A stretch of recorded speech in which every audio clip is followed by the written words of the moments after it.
नहीं, मेरे सामने प्रसन्न नहीं, मेरे सामने प्रकट नहीं।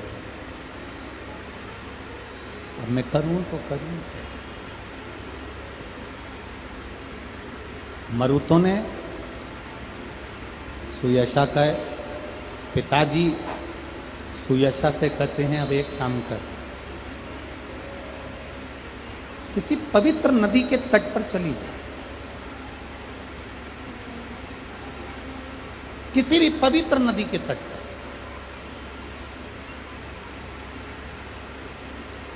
और उस पवित्र नदी के तट पर बैठकर जो बालू रेत पड़ी हो, जो मिट्टी पड़ी हो, उसका शिवलिंग का निर्माण कर। पिताजी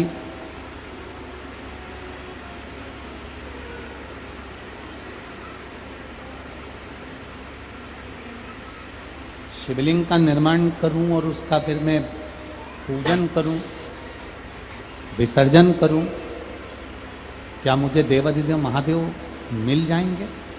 क्यों नहीं मिलेंगे? एक पार्थिव शिवलिंग का निर्माण जब कोई करता है तो उसमें करोड़ों शिवलिंग बनाने का पुण्य एक साथ प्राप्त हो जाता है। एक शिवलिंग अगर पार्थिव बनाए तो उसमें करोड़ों शिवलिंग बनने का फल मिल जाता है, करोड़ों शिवलिंग बनने का फल मिल जाता है। आप एक काम करो, एक शिवलिंग का निर्माण करो, ठीक है? अब देखो, पिता का कहना माना तो सुयशा को अपने भोलेनाथ जी का दर्शन हुआ है। पिता अगर मार्ग बताएंगे, पिता अगर मार्ग प्रशस्त करेंगे, पिता अगर बेटी को बेटे को मार्ग दिखाएंगे तो बेटा बेटी का जीवन सार्थक होगा, ये निश्चित। थोड़ा सा लोगों को बुरा लग सकता है पर हम कहें जरूर, गांव में तो केवल फसल खराब होती है,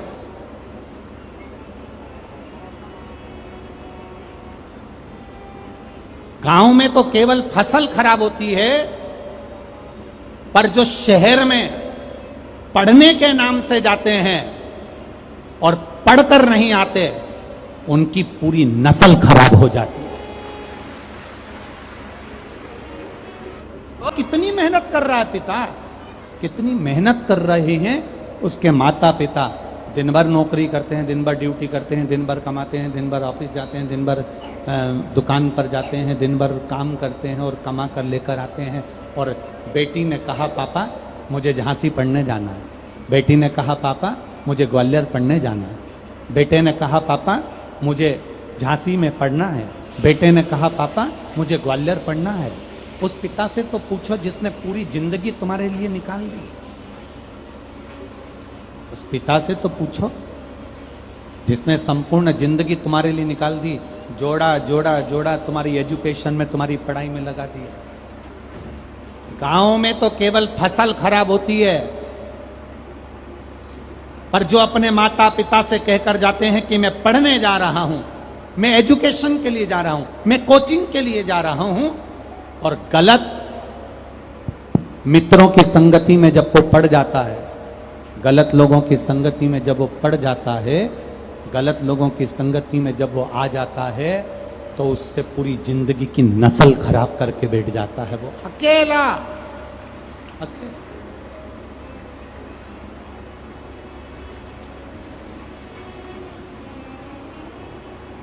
वो फिर समझ लीजिए, गांव की फसल खराब हो गई ना, चल जाएगा, पर मेरी बेटियों और मेरे बेटों, गांव की फसल खराब हो गई ना, चल जाएगा।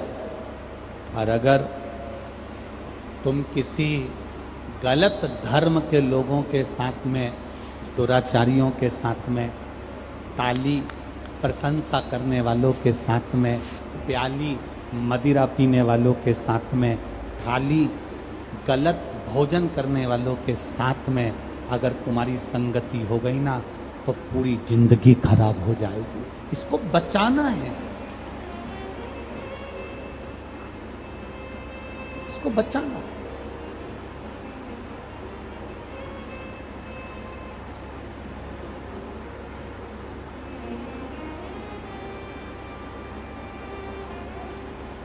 हो जाए।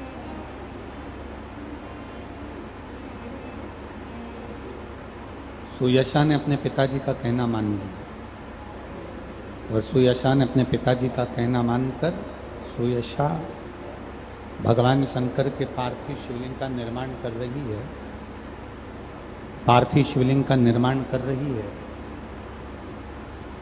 और पार्थिव शिवलिंग का निर्माण कर कर पूजन कर कर विसर्जन कर रही है। केवल 7 दिन सुयशा को निकले थे भगवान शंकर के शिवलिंग का निर्माण कर कर पूजन करने में, केवल 7 दिन।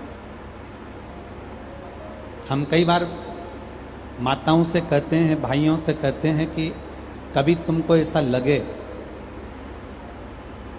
आप लोगों के जीवन में भी कभी ऐसा लगे कि मुझे भोलेनाथ जी का आज तक दर्शन नहीं हुआ, मुझे राम जी का आज तक दर्शन नहीं हुआ, मुझे आज तक भगवान कृष्ण का दर्शन नहीं हुआ, मुझे आज तक भगवान का दीदार नहीं हुआ, भगवान का दर्शन नहीं हुआ।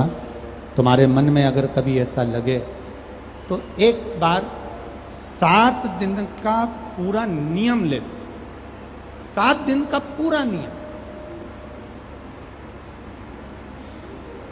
कैसा नियम? सुबह से उठूंगा, सुबह से उठूंगी, मुख धोया ना धोया, कुछ खाया ना खाया, पलंग पर बस उठ के बैठी। जिसको अगर शंकर भगवान का, राम जी का, कृष्ण भगवान का, लोग कहते हैं क्या भगवान का दर्शन हो सकता है? 7 दिन का नियम धारण करो। सुबह उठो, पलंग पर उठते से ही सबसे पहले भगवान राम, कृष्ण या शिव जिसका